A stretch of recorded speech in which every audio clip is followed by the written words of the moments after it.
Welcome to a special edition of Fresh Cuts Podcast. I'm your host, Cody Peel. Usually I'm here with Wes, but Wes couldn't be here tonight. He is traveling to see some family, so I hope he has safe travels. Tonight's special edition is going to be college football. So I know we do a lot of pro football around here, and I know we dive in. We've been doing it all past couple weeks into pro football, but it changes up a little bit. I know there's some college football fans out there that don't really watch pros that much, so this is the episode for you. First off, I want to just say a little quick mention. Please go to our YouTube channel. We have a link in our Instagram bio. Please go to our YouTube channel and subscribe to our channel. We would really appreciate it. We're trying to get to 50 subscribers, total subscribers, so we can go live on YouTube. So that's gonna be really cool for all of us. So and if you don't know how to get to the Instagram link or whatever, just go to YouTube, type in Fresh Cuts Podcast with Wes and Cody, and it should pop up. And then go to our channel and subscribe. I would really appreciate it. But this episode will be we're talking about college football. We're gonna do the top 12 teams. My top 12 teams going in to this season, since there is a 12-team playoff that we have now, and hopefully it stays, but it might expand. Who ever knows with the world we live in with college sports today. But I'm gonna go ahead and start off. I'm gonna go ahead and start off with my number 12 team, and we're gonna work our way up to the number one team. My number 12 team coming in to the 2026 college football season is the Michigan Wolverines. Now, I know we all know Michigan has had a heck of an offseason with a lot of drama with their coach and everything like that, and the AD is about to leave too. But they got a new coach, and not a new coach to college football, but a new coach to Michigan. But this coach has been around a long time in college football, and that's Kyle Whittingham. He was at Utah for a really, really long time, built up a really good program there in Utah, and he brings a lot of good experience, and he brings good, like good discipline, a good backbone that this program really needs since they've won a national championship with Jim Harbaugh. They're gonna have their young quarterback who was a freshman last year going into a sophomore, and that's gonna be Bryce Underwood. Bryce is a very mobile, dual threat quarterback. He's has phenomenal speed. Kind of reminds you of that little bit of Lamar Jackson, but needs to work on his arm a little bit. But hopefully, by going into his second year, he's got all that experience from playing pretty much all the games last year. He can really develop good. They got some good weapons around him. But the really thing I really love about this Michigan team going into this season is the offensive line. I think Michigan has a top three offensive line going into this year. And if you know me, this is a former offensive lineman talking. You win in the trenches. You win with the offensive line and you win with the defensive line. So that's one reason why I really like Michigan going into this season, because I do think they're going to be able to run the ball really well, and that's going to make it even easier on Bryce Underwood with the throwing game, the passing game. They got some notable matchups. Week 2, they got to play Oklahoma. So that will be interesting to see. They also got to play Penn State. And then toward the end of their schedule, they do have to go to Oregon and to Ohio State, the classic rivalry game. So that will be a little bit of a tougher schedule. But they come in at number 12. Number 11 is the USC Trojans. I know it sounds maybe a little high for some people. Talking about Lincoln Riley, he's been there for quite a while, a couple of years now, coming from Oklahoma. This is his make or break year. I hate to say this for Lincoln, but I mean, you've had plenty of time. When he first got there, he had the Caleb Williams year, where they had that dynamic offense with Caleb Williams. But this is probably the most talent he's had at USC going into this season. They got a veteran quarterback who played last year, Jaden Mayava. He's a real good stud. He's going to be fantastic for him this year. Of course, Lincoln Riley is going to have receivers there. He's had receivers at Oklahoma. He's had receivers just last year he had Makai Lemon that went first round to the draft out of USC. He's going to have receivers, a good offensive line. I would say maybe a top 10 offensive line, nothing crazy as Michigan, but still a good unit offensive line for their offense. They're going to have a good defense. I mean, that's what we really haven't never seen from USC is a good defense. They got a good 5-star freshman coming in that's really going to help out their defense to get to the pass rusher. Some people are comparing him to a guy like Nick Bosa. So really looking forward to that. They also have a tougher schedule. They do have to play Oregon. They also have to play Ohio State and Indiana. So you're talking about probably you got to play the top 3 teams in the Big Ten. So that's going to be really tough. But I do have USC at 11. Let's go to number 10 on my list. Number 10 will be the Oklahoma Sooners. So going from the Big Ten, we are now going to the SEC. Oklahoma Sooners with their head coach, Brent Venables. The defensive minded head coach, their defense was really good last year. It was really good. He always has a really good defense. He always had good defenses at Clemson, but their offense has always been a little shaky. And their last year, they started off pretty good with their veteran quarterback John Mateer, who's a Heisman hopeful this year.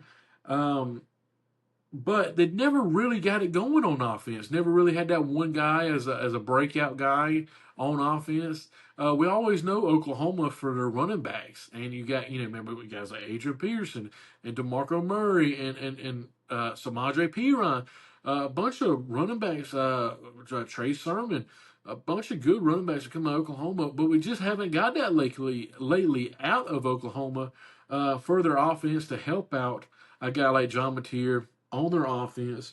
So I want to see their offense really step up this year for Oklahoma to take that next step. If they want to be in the mix in a top conversation of the SEC, their offense has got to really step up. I have all trust in their defense with Brent Venables being the defensive minded head coach he is, but I just need to see more from the offense this year.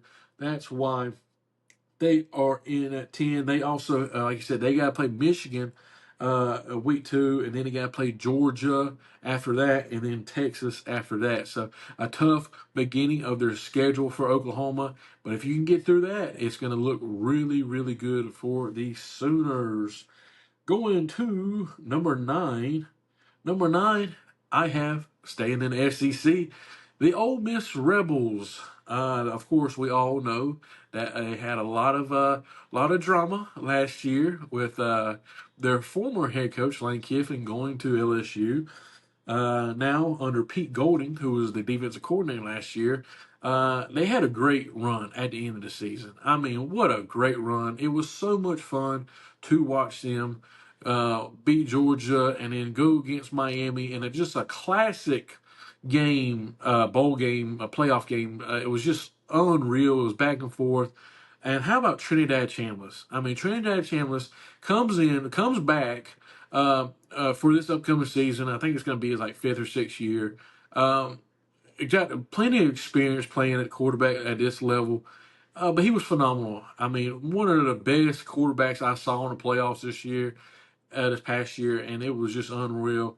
Also, you're talking about one of the best backfields in the country with Trinidad Chambliss and Calvin Lacey, their running back. He is probably one of the best running backs in the country.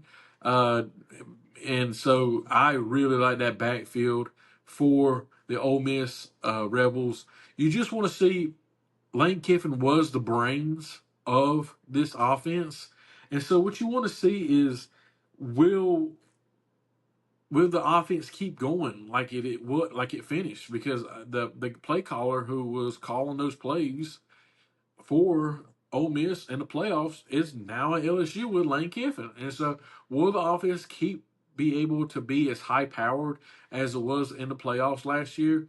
That is to be determined.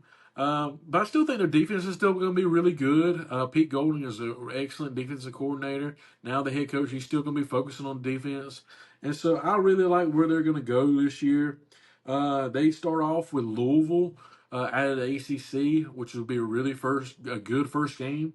And then toward I think it's like week 3, we got the mother and granddaddy and just the one that you need to just cancel all your plans for, and that's September 19th. So everybody, get your calendars out. September 19th, um, LSU at Ole Miss. Make sure you don't have any weddings to go to. If it's a long distance cousin, just tell them like, hey, either you have TVs there and we're gonna watch it, or I'm not gonna be there. So just tell your long term cousin's dad or an aunt or uncle, whatever. But that's gonna be a great game to see. And my going from my number 9 team to my number 8 team, let's just jump right to it. The LSU Tigers. Isn't that funny? LSU Tigers, yeah. I mean, Lane Kiffin, brand new head coach there at LSU. They have the number 1 portal class coming in, and they have a new quarterback in Sam Levitt. Sam Levitt came from Arizona State. He was with that team with Cam Scatterbo when they played Texas and went in overtime. He was on that team. He brings his veteran leadership to that team. They have some good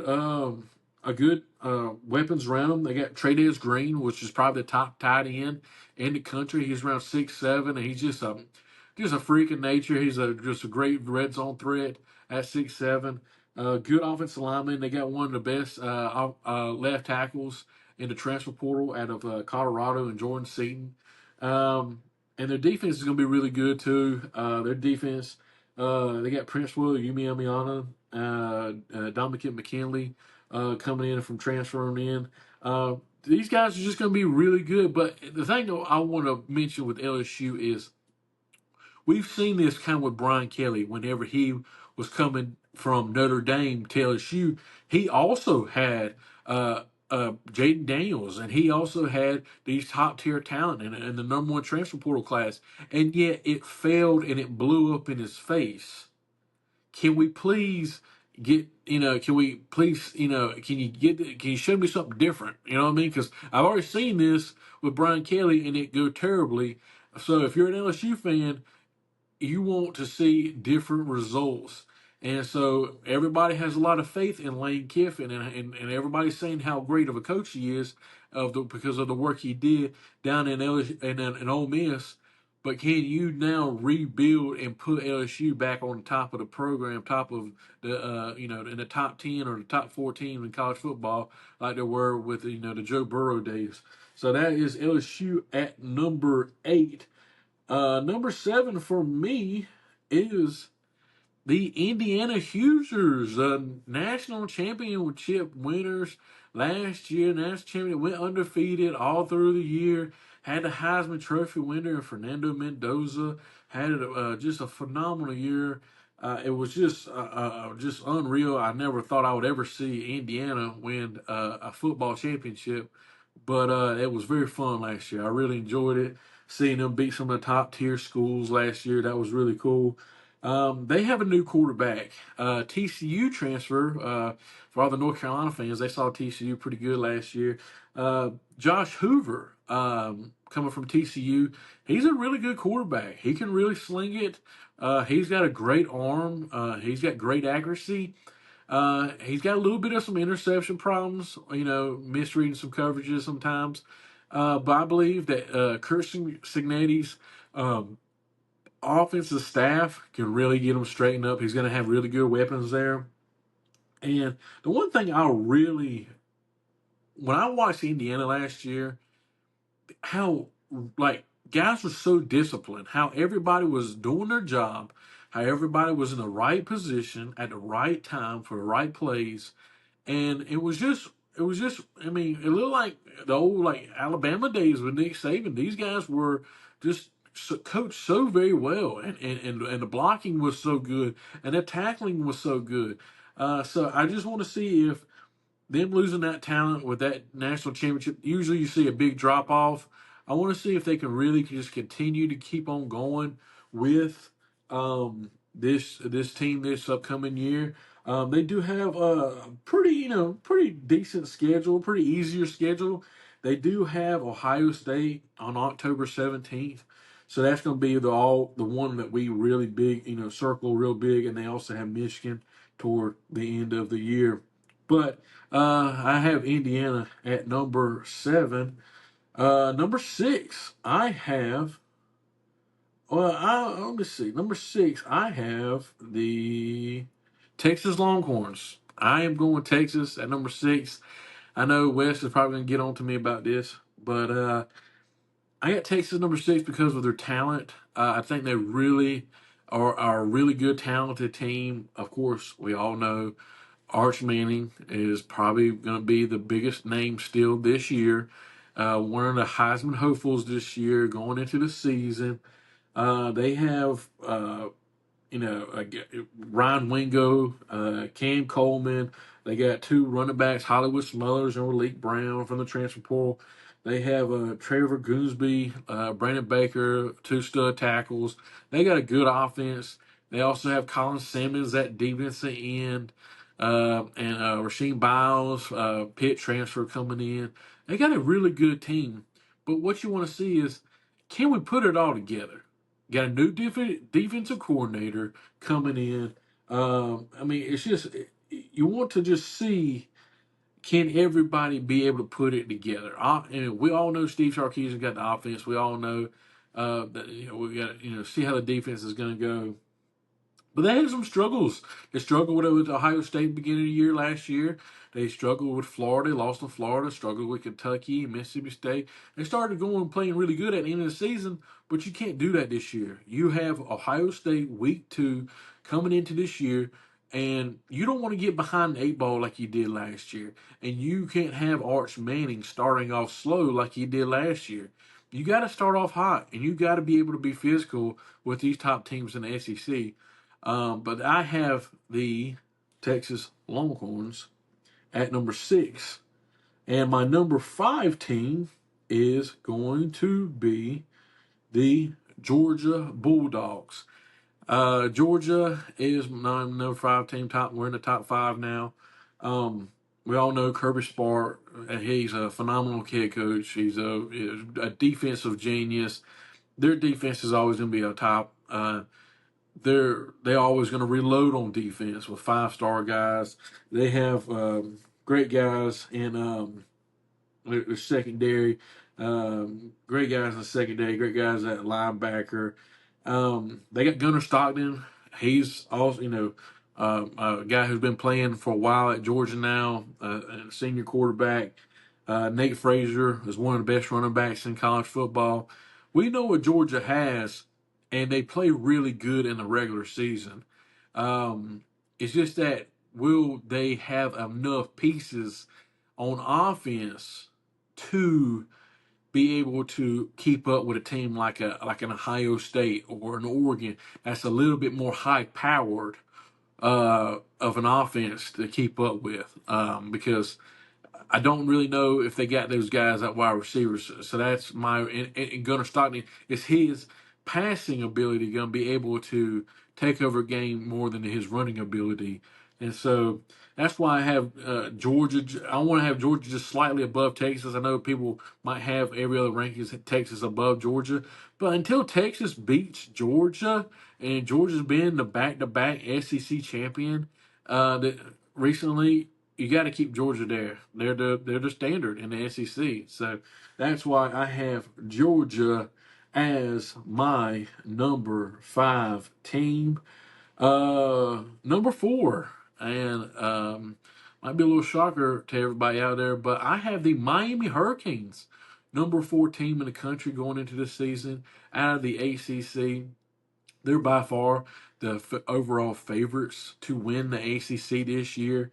Under Mario Cristobal, they went to the national championship game last year and lost to Indiana in a great game, not a great national championship game.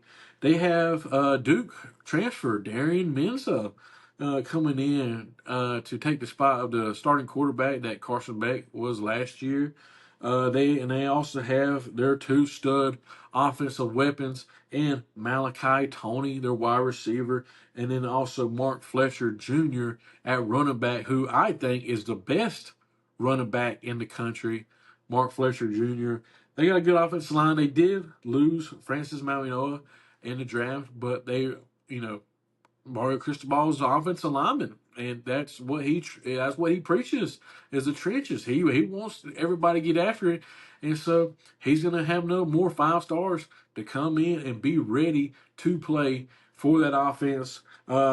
Defensive wise, they did lose Ruben Bain last year to the draft. They also lost their other defensive end, Akeem Mesidor, last year to the draft. But there again, Mario Cristobal really preaches trenches and offensive line, defensive line. They got defensive line coach Jason Taylor, who was a great NFL player, Hall of Fame NFL player, and so he's going to have these guys playing really good on defense. And I really expect Miami to be in the national championship contenders going into this year. They do have a little bit, not too crazy of a schedule. They do play at Notre Dame this year, which will be their toughest game and one that everybody should circle because that is going to be a must-watch game this upcoming year. But once I get into this top four right now, mentioning everybody, Miami's at four. These are going to be my national championship contenders. So, if you want to early bet or anything like that, you want to, oh man, who should I put money on or whatever? These top four teams are my favorites going into this year. So I have Miami at number 4, and number 3 I have the Ohio State Buckeyes at number 3 under Ryan Day. They are bringing back their quarterback in Julian Sayon. He's going to be in his second year as starting. They also have their phenomenal, probably one of the best players in the game in the college football. He's going to be a top pick next year in the draft, and their wide receiver Jeremiah Smith. He's the best wide receiver in college football coming back. They also have Bo Jackson at running back. He's going to be a phenomenal piece for them. Not really. I want to see more of their offensive line. Whenever we saw Ohio State last, they were playing against Miami, and they really couldn't get any push against Miami, and their great defense line that Miami had last year. I want to see Ohio State's offensive line really take that next step, and they did lose a lot in on their defense. You're talking about guys like Caleb Downs and Sonny Styles. Just phenomenal defensive players to the draft last year. And so I want to see if they can really replace those guys. It's going to be really hard because of how talented that Ohio State defense was last year. And so I want to see who's going to be able to step up for that Ohio State defense. But we're still talking about Ohio State. I mean, they get the most talent every year. We all know it, and they're always going to be in the top contenders each season. Looking at their schedule, of course, they do play Texas week 2 at Texas. They also have to play at Indiana. They have to go to Indiana this year, and they also have Oregon coming into the Big House this season. So some good competition, good schedule, some really good games to look forward to on Ohio State's schedule this year. My number 2 team, we're in the top 2. My number 2 team coming in to the 2026 season is the Notre Dame Fighting Irish. Notre Dame was left out last year in the college football playoff, and they had the whole we should have got in, and we're not going to play in the playoff, and it was just a really crazy scene.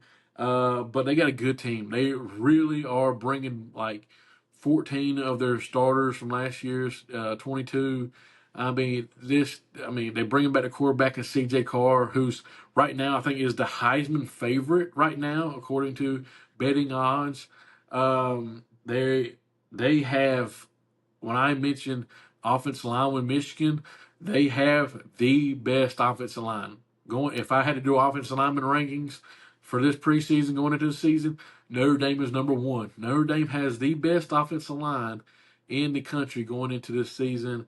Hopefully those guys can stay healthy, but they are going to be really, really good on the offensive line. But they did lose their 2 running backs to the draft last year in the first round. and Jeremiah Love and Jadarian Price.